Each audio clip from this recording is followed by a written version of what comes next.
Hello বন্ধুরা, good morning. আমি লক্ষ্মী আরও একটা নতুন ব্লগের সঙ্গে আবার দেখা করতে এলাম। কেমন আছো সবাই? আশা করি সবাই খুব ভালো আছো। আমিও বেশ ভালোই আছি। তো এখন বাজে 9টা। তো এখন থেকে আমার ব্লগটা শুরু করছি তোমাদের সকলকে নিয়ে অনেক ভালোবাসার সঙ্গে। তো ঘুম থেকে তো উঠে গেছি অনেকক্ষণ আগেই, যেহেতু 9টা বাজে, মেয়েকে নিয়ে যাবো স্কুলে। উঠে বিছানা গুছিয়ে ঘর বাড়ি ঝাঁট দিয়ে ঠাকুরের কাজ সেরে তারপরে হচ্ছে তোমার রান্নাঘরে এখন রান্না করছি, সকালের খাবার করছি আর কি। আজকে একটু অন্যরকম খাবার করছি। তোমাদের দাদাভাই কল পারে, আর মাহি পড়ছে প্রাইভেট, ওর ম্যাম পড়াতে এসছে, ওকে নিয়ে যাবো স্কুলে। আমি নিয়ে যাবো না, তোমাদের দাদাভাই দিয়ে আসবে। চলো কী রান্না করছি, চলো তোমাদেরকে দেখাই। অনেক দিন ধরে ভাবছি করবো এটা করবো ওটা করবো, করাই হয় না। ছোটো ছোটো আলু নিয়ে এসেছিলাম আলুর দম করবো বলে, কিন্তু করাই হচ্ছিল না। তো ফাইনালি আজকে করা হচ্ছে আর কি। তো আলুর দম করবো আর হচ্ছে করবো লুচি। আমি আটা মাখিয়ে নিয়েছি। আর চলো তাহলে হচ্ছে দেখে নাও। এদিকে দেখো আমি ময়দা মেখে রেখেছি গরম জল দিয়ে, তারপরে তেল, চিনি, লবণ। এর মধ্যে শুধু ময়দা নেই, আটাও আছে। তো চলো এটা আমি ঢেকে রেখে দিই। আর এদিকে দেখো আলুর দম হচ্ছে। তো এটা আলু নিয়ে এসেছিলাম, আলুর দম খাবো করে খাওয়াই হয় না। তো আজকে ফাইনালি করছি। তো একটু মটরশুঁটিয়ে দেবো, শীতকালে বেশ ভালো লাগে এই খাবারটা খেতে। তো চলো আমি রান্নাবান্না করি, দেখতে থাকো। আবার দুপুরে রান্না করতে হবে, মেয়েকে আবার স্কুলে দিতে হবে, মেয়েকে রেডি করতে হবে।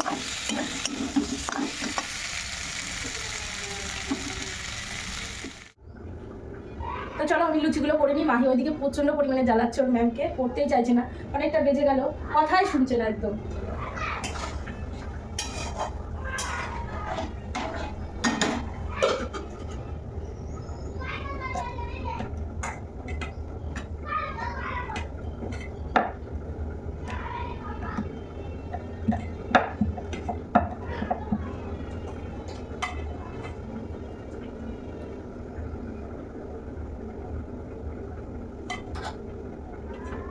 একদিকে তরকারি হচ্ছে আর একদিকে লুচিটা করে নিই, আবার দুপুরে রান্নাবান্না করতে হবে।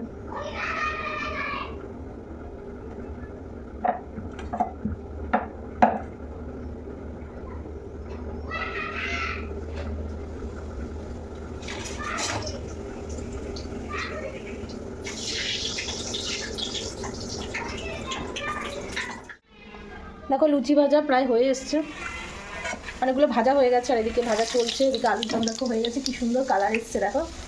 আর ওইদিকে মাহির ম্যাম পড়িয়ে চলে গেছে। মাহির ম্যামকেও দিয়েছিলাম, দুটো খেয়ে গেল। মাহি ওইদিকে স্নান করছে, মাহির বাবা স্নান করিয়ে দিচ্ছে। আরও অনেকটা বাকি আছে দেখো। তো চলো আমি লুচিগুলো বানিয়ে নিই। এটা পুড়ে গেল একটু, দেখি পরে আবার বানাবো। এগোটা থাক, দেখি মেয়েটা কী কর। দেখো আমার রান্নাবাড়ি তো হয়ে গেল। সকালের টিফিন, মাহি তো আপনি স্কুলে যাবে, মাহির বাবা স্নান করিয়ে রেডি করিয়ে দিয়েছে, ওকে এখন দিচ্ছি খাইয়ে। ও খেয়ে হচ্ছে যাবে স্কুলে, বাড়ি এসে আবার ভাত খাবে, তাই না শোনা? তোমাদের দাদাভাই এখন খাবে না। তোমাদের দাদাভাই পিঠে খেয়েছে, আমার মা পিঠে দিয়েছিল, সে পিঠে খেয়েছে, সেজন্য এখন খাবে না। মাহিকে দিয়ে এসে তারপরে খাবে। সকালবেলা উঠে ঘুম থেকে উঠে মুখ টুক ধুয়ে আগে পিঠে খেয়ে নিয়েছে। তো চলো আমি একটু নিয়ে খাওয়া শুরু করি। এত বড় থালা নিয়ে এসেছি কেন তোমরা হয়তো বলতে পারো, এত বড় থালা নিয়ে এসেছি, থালাটা এর মধ্যে লুচি মুচি রেখেছিলাম, সেই জন্য থালাটা নিয়ে এসেছি আর কি। খেয়ে দেখি টেস্ট করে কেমন হয়েছে। ভালো হয়েছে খাবারটা? না খাবো না, একবার না আমি খাবো না এখন। না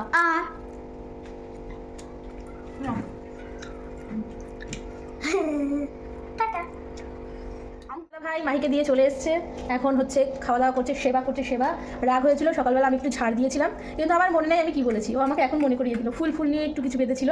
তো হচ্ছে কেমন হয়েছে বলো? এইদিকে তাকাও, পাকা চুলগুলো দেখিও না। আমার বর রাগ করেছে, সিরিয়াস রাগ করে আমার বর আজকাল। সিরিয়াস। দেখো আমার জন্য একটা কাজল কিনে নিয়ে এসছে। এতক্ষণ কি রাগ দেখাচ্ছিল, কথা বলছিল না। ওনার রাগ দেখানো মানে কথা না বলা, চুপচাপ থাকা। আর আমার রাগ মানে আমি চিল্লামিল্লি করি, মানে পুরো ডিফারেন্ট। হ্যাঁ, চকর মকর করে খাচ্ছে, চকর মকর। আরে বাবা, কয়টা খাচ্ছে হিসাব আছে? নাও খাও, নাও। তো চলো বেশি কথা বলবো না, আবার দুপুরে রান্নাবাড়ির আয়োজন করতে হবে, ঠিক আছে? এরকম মজ মাস্তিতে চলতেই থাকবে। বরের সাথে খুনসুটি ঝগড়া, এই ভালো এই মন্দ, সব নিয়েই তো সংসার, তাই না? ঠিক আছে চলো। স্নান করে দেখো আবার তোমাদের সাথে দেখা করতে এলাম। তো তোমাদের দাদাভাই গেছে, সে স্নান করে 12টার সময় তোমার বেরিয়েছি গল্প করতে। এখনও আসেনি, জানো তো, এখনও আসেনি। মেয়েকে নিয়ে একবারে আসবে বলেছে। মেয়ে তো 2টোর সময় ছুটি হয়, এখন তো 2:30 বেজে হলো। আজকে কি 2:30টার সময় ছুটি দেবে কে জানি বাবা। চলো হচ্ছে কাজ বাজ তো সব হয়ে গেছে, রান্নাবাড়িও হয়ে গেছে, কিন্তু তোমাদেরকে দেখাইনি। পুজো দিলাম এখন স্নান করে।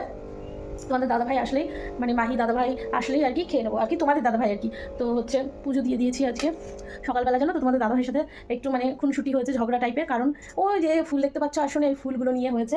দেখো পুজো দিয়ে দিয়েছি, ফুল তো একদমই ফোটে না, বাড়ির যেই ফুলগুলো হয়েছে না ওগুলো মানে পুজো দিতে মানে ছিঁড়তে গাছ থেকে না ভীষণ কষ্ট লাগে, এই জন্য কিনেই পুজো দিচ্ছি। যাই হোক, তো চলো কী কী রান্না করেছি সেটা তোমাদেরকে দেখাই। আর এদিকে দেখো কটা জামা কাপড় রয়েছে, কটা না অনেকগুলো, সেগুলো ভাঁজ করতে হবে। চলো কী কী রান্না করেছি তোমাদেরকে দেখাই। রান্না করেছি দেখো তেলাপিয়া মাছের ঝোল করেছি আলু দিয়ে কলা দিয়ে, তো অনেকটা ঝোল রেখেছিলাম দেখো শুকিয়ে গেছে। আর এদিকে করেছি দেখো শাক ভাজা, কী শাক বলো তো এটা হচ্ছে মটরের শাক। আর করেছি ভাত। ভাত করতে গিয়ে যা কেলো হয়েছে, ওইদিকে সুপর্ণা লাইভ করছিল আর এই ভাতটা আমি বসিয়ে ওইদিকে ওর সঙ্গে আমি গল্প করছি লাইভে অ্যাড হয়ে। আর এদিকে নাকি ভাতের ফ্যান শুকিয়ে মানে ভাতের ফ্যান আর ঝরাতে হয় কিচ্ছু নেই, ভাত পুরো গলে গেছে। তো যাই হোক তোমাদের দাদাভাই আসলে খাবো, চলো সঙ্গে। দেখো তোমাদের দাদাভাই আর মাহি চলে এসছে, মাহিকে অনেকক্ষণ পরে নিয়ে এসছে। মাহির বাবা ড্রেস আয়রন করতে গেছিল দাদার দোকানে, তো হচ্ছে ওখানে অনেকটা টাইম লেগে গেছে, 3টে দেখো বেজে গেছে দুপুরের খাওয়া খেতে খেতে। চলো আমরা তাহলে খাওয়া দাওয়া করি, মাহিকে আমি খাওয়াচ্ছি এদিকে। আর এদিকে আমরা সবে বসলাম, এখনো খাওয়া স্টার্ট করিনি। তো তোমাদের দাদাভাই এই শাক খেতে ভীষণ ভালোবাসে, তাই একটু বেশি বেশি করে দিয়ে দিলাম আর কি। চলো তাহলে আমরা খাওয়া দাওয়া করি, তোমরা হচ্ছে সঙ্গে থাকো। খাওয়া দাওয়া করে শুয়েছি একটু, বাবা আমাকে কেউ শুতে দেবে? শোয়ার হলো না, দেখো বিছানায় শুয়েছিলাম, এ আসছে ও আসছে ও আসছে, আমাকে আর শুতে দেবে না। ভাবলাম একটু রেস্ট করবো, তা আর হবে না। যাই হোক, তো এখন পরবো একটু নেল পলিশ, হাতটা ফাঁকা ফাঁকা লাগছে এই জন্য একটু নেল পলিশ পরবো। আর কয়েকজন এসেছিলো আমাদের বাড়িতে, একটু দরকার ছিল তো চলে গেছে।